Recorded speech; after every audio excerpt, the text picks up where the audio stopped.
और उस महान योद्धा को देखकर शिन की आंखों में जुनून की एक चिंगारी जल उठती है, क्योंकि वह भी एक दिन उसी की तरह महान योद्धा बनना चाहता है। लेकिन हकीकत इससे बिल्कुल उलट होती है, क्योंकि जिस आदमी ने उसे खरीदा होता है वह बेहद क्रूर होता है, जो पहले ही दिन उससे ऐसे ऐसे काम करवाता है जो उसे आते तक नहीं और जरा सी गलती पर उसे बेरहमी से पीटता है। उसी घर में शिन की मुलाकात रॉकी नाम के एक और गुलाम बच्चे से होती है, जो पहले से ही वहाँ काम कर रहा होता है और वही उसे काम सिखाता है। फिर एक दिन शिन रॉकी से कहता है कि एक दिन वह इस कैद से जरूर भागेगा। तब रॉकी उसे सच्चाई बताते हुए कहता है कि गुलाम होना ही उनकी किस्मत है और यहाँ से भागना लगभग नामुमकिन है, लेकिन अगर वह तलवार उठाना सीख जाए तो शायद वह अपनी किस्मत खुद लिख सकता है। यह सुनकर शिन के अंदर का जोश और भी भड़क उठता है और फिर एक दिन लकड़ी लाने के बहाने दोनों जंगल में रुक जाते हैं, जहाँ रॉकी उसे तलवारबाजी की ट्रेनिंग देता है और बताता है कि एक महान योद्धा बनने के लिए उसे हजारों बार अभ्यास करना होगा। इसके बाद दोनों रोज छुप छुप कर जंगल में जाकर कड़ी मेहनत और लगातार प्रैक्टिस करते हैं और देखते ही देखते कई साल गुजर जाते हैं। अब रॉकी तलवारबाजी में काफी तेज हो चुका होता है, लेकिन शिन भी किसी से कम नहीं होता और दोनों एक दूसरे को कड़ी टक्कर देते हैं। तभी एक दिन जब वे प्रैक्टिस कर रहे होते हैं तो दूर खड़ा एक रहस्यमयी आदमी उन्हें ध्यान से देख रहा होता है, जिसका नाम शो वू है और जो किंग आईसी का खास आदमी है। जब वह उन्हें घूरता है तो शिन गुस्से में उस पर भड़क जाता है, लेकिन असली झटका तो तब लगता है जब शाम को दोनों घर लौटते हैं और देखते हैं कि शोबू पहले से ही उनके मालिक के साथ बात कर रहा है और वह रॉकी को अपने साथ ले जाने आया है। यह सुनकर शिन के दिल पर जैसे वार होता है। उसके बाद रॉकी शिन को कहता है कि उन्होंने साथ में महान जनरल बनने की कसम खाई थी और शिन उसे भरोसा दिलाता है कि वह भी हार नहीं मानेगा। जाने से पहले रॉकी उसे लगातार ट्रेनिंग करने की सलाह देता है और वादा करता है कि वे फिर मिलेंगे। इसके बाद शिन अकेला रह जाता है, लेकिन अपने सपने को जिंदा रखने के लिए वह दिन रात तलवारबाजी की कड़ी प्रैक्टिस करता है और धीरे धीरे पहले से ज्यादा मजबूत और तेज होता जाता है। समय गुजरता है और कई महीने बीत जाते हैं। तभी एक रात अचानक उसे बाहर से अजीब आवाजें सुनाई देती हैं और जब वह बाहर जाकर देखता है तो उसका दिल दहल जाता है, क्योंकि रॉकी बुरी तरह घायल हालत में जमीन पर पड़ा होता है। शिन घबरा जाता है और उससे पूछता है कि उसके साथ क्या हुआ। तब रॉकी बताता है कि किंग के भाई ने गद्दी हासिल करने के लिए बगावत कर दी है और किंग की रक्षा करते हुए उसकी यह हालत हो गई। वह शिन से कहता है कि अब उसका अधूरा सपना वही पूरा करे और इतना कहकर वह उसकी आंखों के सामने दम तोड़ देता है। अपने सबसे करीबी दोस्त की मौत देखकर शिन का दिल टूट जाता है और वह कसम खाता है कि वह उन सभी लोगों से बदला लेकर रहेगा जो रॉकी की मौत के जिम्मेदार हैं और बिना समय गवाए उसकी तलवार उठाकर वहाँ से निकल पड़ता है। लेकिन रास्ता आसान नहीं होता, क्योंकि थोड़ी दूर जाते ही कुछ लोकल ट्राइब के खतरनाक लोग उसे घेर लेते हैं और उसे लूटने की कोशिश करते हैं, लेकिन वह नहीं जानते कि वो कोई आम लड़का नहीं है। फिर शिन अपनी जबरदस्त स्किल और गुस्से से भरे वारों के दम पर कुछ ही पलों में सभी को हरा देता है और वह से चला जाता है। वहीं दूसरी तरफ किंग का भाई जैक खुद को राजा समझकर जश्न मना रहा होता है, लेकिन अचानक उसे यह चौंकाने वाली खबर मिलती है कि उसने जिसे किंग समझकर मारा था वह असल में उसका हमशक्ल था और असली किंग आईसी अभी भी जिंदा है। इधर शिन उस गुप्त जगह पर पहुंचता है जिसके बारे में रॉकी ने मरने से पहले उसे बताया था और वहाँ वह एक ऐसे आदमी को देखता है जो हूबहू रॉकी जैसा दिखता है। दरअसल वही असली किंग आईसी होता है, जो शिन से पूछता है कि क्या तुम ही शिन हो। लेकिन इससे पहले कि शिन कुछ समझ पाता, अचानक वहाँ एक खतरनाक हत्यारा आ जाता है जो किंग आईसी को मारने आया होता है और वह बताता है कि हम शक्ल का खेल खेल कर उन्हें बेवकूफ बनाया गया है, लेकिन अब वह खुद किंग को खत्म करेगा। यह सब सुनकर शिन को सच्चाई का पता चलता है कि उसका दोस्त रॉकी असल में किंग का हमशक्ल था, जिसे उसकी जगह बलि चढ़ा दिया गया। यह जानकर शिन के अंदर गुस्से का ज्वालामुखी फट पड़ता है और वह बिना देर किए उस हत्यारे पर टूट पड़ता है। हालांकि वह दुश्मन बेहद ताकतवर होता है और शुरुआत में शिन उसके सामने कमजोर पड़ता दिखता है, लेकिन अपने दोस्त की मौत का बदला लेने की आग उसे हार मानने नहीं देती और वह अपनी पूरी ताकत झोंक देता है और आखिरकार शिन उस हत्यारे को खत्म कर देता है। इसके बाद उसका गुस्सा किंग आईसी की तरफ मुड़ता है और वह उसे मारने के लिए आगे बढ़ता है, लेकिन तभी आईसी उसे रोकते हुए कहता है कि अगर तुमने मुझे मार दिया तो उन सभी लोगों की कुर्बानी बेकार हो जाएगी जिन्होंने मेरी रक्षा के लिए अपनी जान दी, और उनमें तुम्हारा सबसे करीबी दोस्त रॉकी भी शामिल है। फिर शिन गुस्से से भरा हुआ किंग आईसी से कहता है कि मैं पहले उन सभी लोगों से बदला लूंगा जिन्होंने उसके दोस्त की जान ली और उसके बाद तुम्हारा हिसाब करूंगा, इसलिए तुम्हें मेरे साथ ही रहना होगा। तभी अचानक वहाँ लोकल ट्राइब की एक रहस्यमयी लड़की आ जाती है जिसने अजीब सा पोशाक पहना होता है, जिसका नाम सोही होता है। सोही आईसी से कहती है कि वह उन्हें इस खतरनाक जंगल से सुरक्षित बाहर निकाल सकती है, लेकिन बदले में उसे पैसे चाहिए, क्योंकि वह जानती है कि आईसी कोई आम इंसान नहीं बल्कि असली किंग है। मजबूरी में आईसी उसकी बात मान लेता है और तीनों साथ आगे बढ़ने लगते हैं, लेकिन सफर के दौरान शिन को बार बार अपने दोस्त रॉकी की याद सताने लगती है। वह अचानक आईसी पर गुस्सा जताने लगता है और उसे पीटने लगता है, क्योंकि उसे लगता है कि उसके दोस्त की मौत का जिम्मेदार वही है। तब आईसी उसे रोकते हुए सच्चाई बताता है कि रॉकी को पहले से ही पता था कि उसे किस काम के लिए चुना गया है और उसने यह सब अपनी मर्जी से किया था। यहाँ तक कि उसने खुद कहा था कि अगर उसकी मौत भी हो जाए तो उसका दोस्त शिन किंग की रक्षा करेगा। यह सुनकर शिन का गुस्सा धीरे धीरे शांत होता है और वह सोचने लगता है कि रॉकी सच में उस पर कितना भरोसा करता था। आखिरकार वह आईसी पर विश्वास कर लेता है और उसकी मदद करने के लिए तैयार हो जाता है। इसके बाद शिन उससे पूछता है कि अब आगे का क्या प्लान है, तो आईसी बताता है कि शोबू ही उसकी आखिरी उम्मीद है। यह सुनकर तीनों तुरंत उस जगह की ओर निकल पड़ते हैं जहां शोबू से मिलने की उम्मीद होती है, लेकिन रास्ता आसान नहीं होता क्योंकि उन्हें एक ऐसे इलाके से गुजरना पड़ता है जो माउंटेन ट्राइब का क्षेत्र है, जहां बाहरी लोगों का जाना सख्त मना है और किंग के राज्य और इस ट्राइब के बीच दुश्मनी भी है। शिन, आईसी और सोही अपने खतरनाक सफर को जारी रखते हुए एक घने बांस के जंगल से गुजर रहे होते हैं। तभी अचानक एक अजीब सा दिखने वाला आदमी उन पर हमला कर देता है, जिसकी शक्ल किसी नशेड़ी जैसी लगती है और उसके पास हथियार के नाम पर सिर्फ जहरीली डांट होती है। उसे देखकर शिन हल्के में लेता है और आत्मविश्वास से कहता है कि इसे तो वह अकेले ही इसे गिरा देगा। लेकिन जैसे ही लड़ाई शुरू होती है, शिन को समझ आ जाता है कि उसने इस दुश्मन को बहुत गलत समझ लिया, क्योंकि वह आदमी दिखने में भले ही कमजोर लगता है लेकिन उसकी रफ्तार और वार बेहद खतरनाक होते हैं। वह इतनी तेजी से हमला करता है कि शिन को संभलने का मौका तक नहीं मिलता। फिर भी शिन हार मानने वालों में से नहीं होता और आखिरकार उसे हरा देता है। लेकिन इस लड़ाई के दौरान उस आदमी की एक जहरीली डांट शिन को लग जाती है, जिससे उसकी हालत बिगड़ने लगती है। तभी आईसी और सोही तुरंत उसे वहाँ से हटाकर एक सुरक्षित जगह पर ले जाते हैं, जहाँ सोही अपनी समझदारी और जड़ी बूटियों के ज्ञान से उसका इलाज करती है और किसी तरह उसकी जान बचा लेती है। होश में आने के बाद शिन आईसी से पूछता है कि आखिर तुम्हारा भाई तुमसे इतनी नफरत क्यों करता है। तो आईसी बताता है कि दोनों अलग अलग माँ के बेटे हैं और मेरी माँ एक समय रॉयल कोर्ट में डांसर थी, इसी वजह से मेरा भाई मुझे कभी किंग बनने के लायक नहीं मानता और हमेशा उससे जलता है। आईसी यह भी बताता है कि इस पूरे राज्य में सिर्फ शोबू ही एक ऐसा इंसान है जिस पर वह आंख बंद करके भरोसा कर सकता है। अगले ही दिन जब कुछ सैनिक वहां पहुंचते हैं तो शिन को लगता है कि दुश्मनों ने हमला कर दिया है, लेकिन असल में वह शोबू ही होता है जो आईसी को जिंदा देखकर बेहद खुश हो जाता है और देर से आने के लिए माफी मांगता है। वहीं दूसरी तरफ जैक को पहले से ही अंदाजा होता है कि आईसी इतनी आसानी से हार मानने वाला नहीं है, इसलिए वह पहले ही अपनी ताकत बढ़ाने के लिए हजारों सैनिकों की सेना तैयार कर चुका होता है। जैक अपनी क्रूरता और सत्ता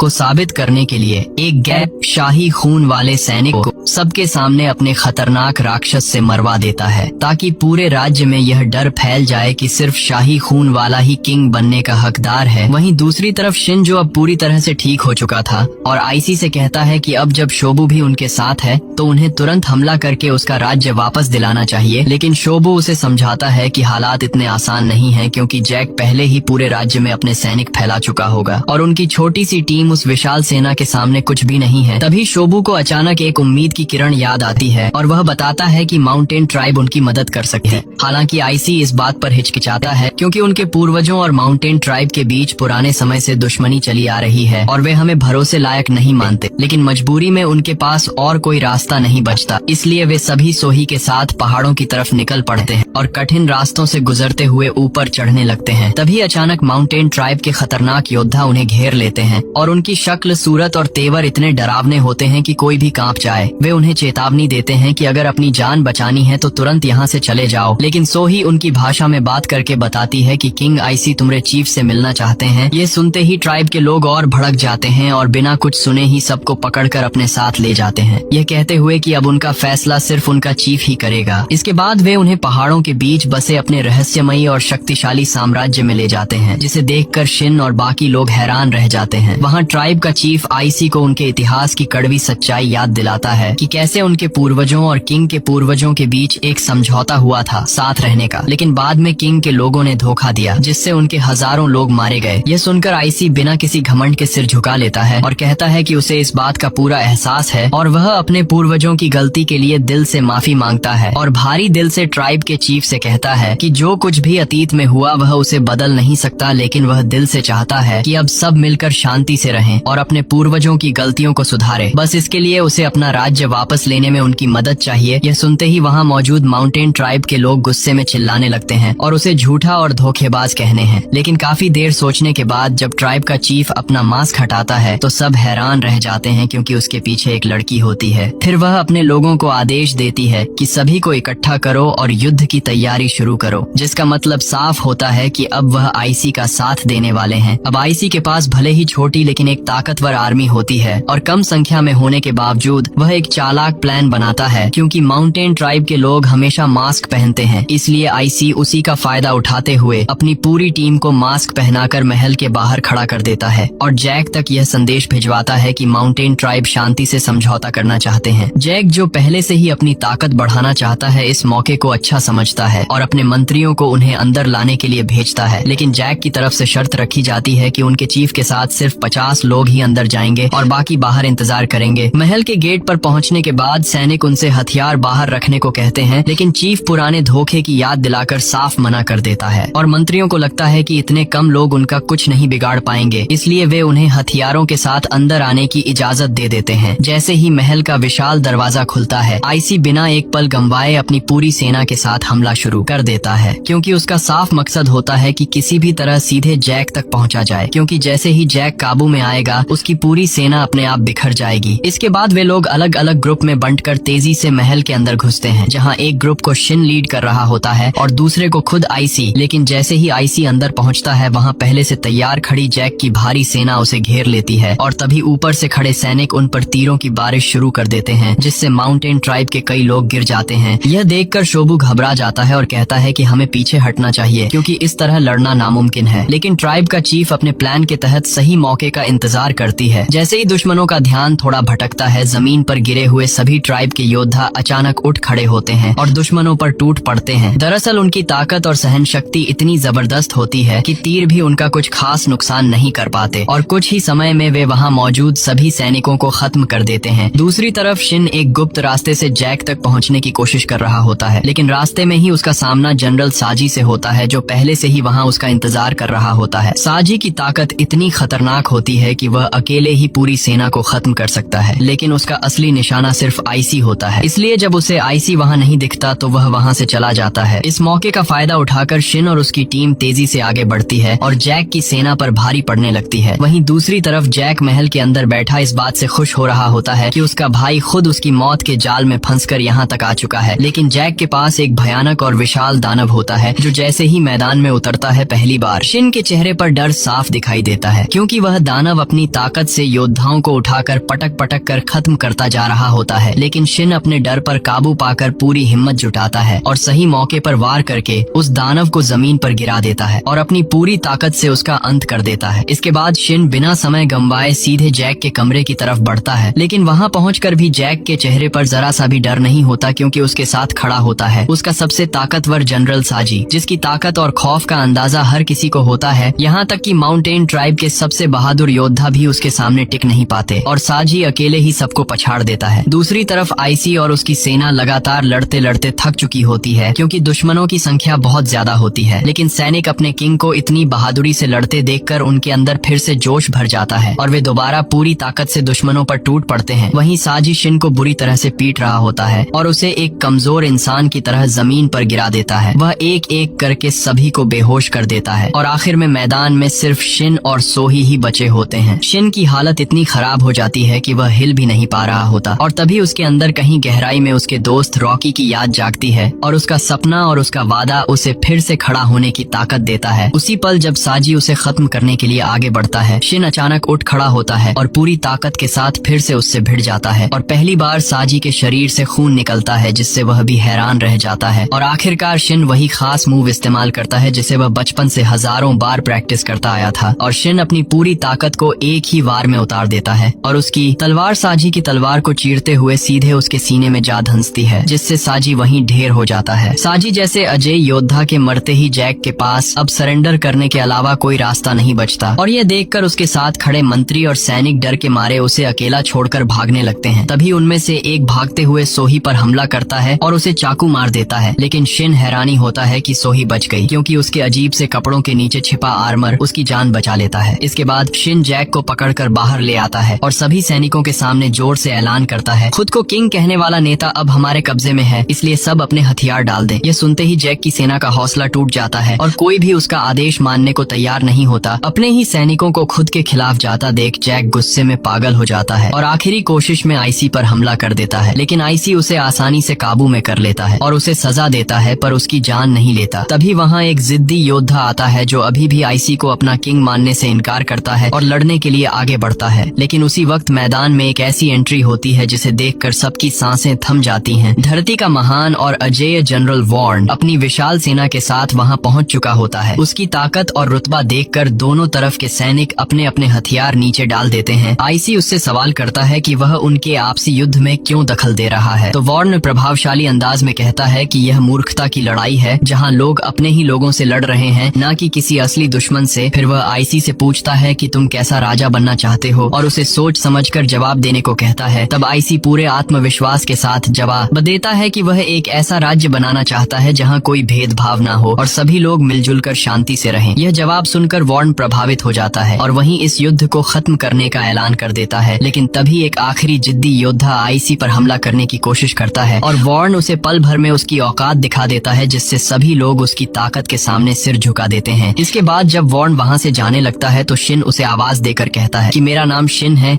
और मैं एक दिन इस धरती का सबसे महान जनरल बनूंगा। यह सुनकर वॉर्न हल्की मुस्कान के साथ जवाब देता है कि वह दिन तब साबित करना जब वे दोनों किसी असली युद्ध में आमने सामने होंगे। और इसी के साथ आईसी को उसका राज्य वापस मिल जाता है।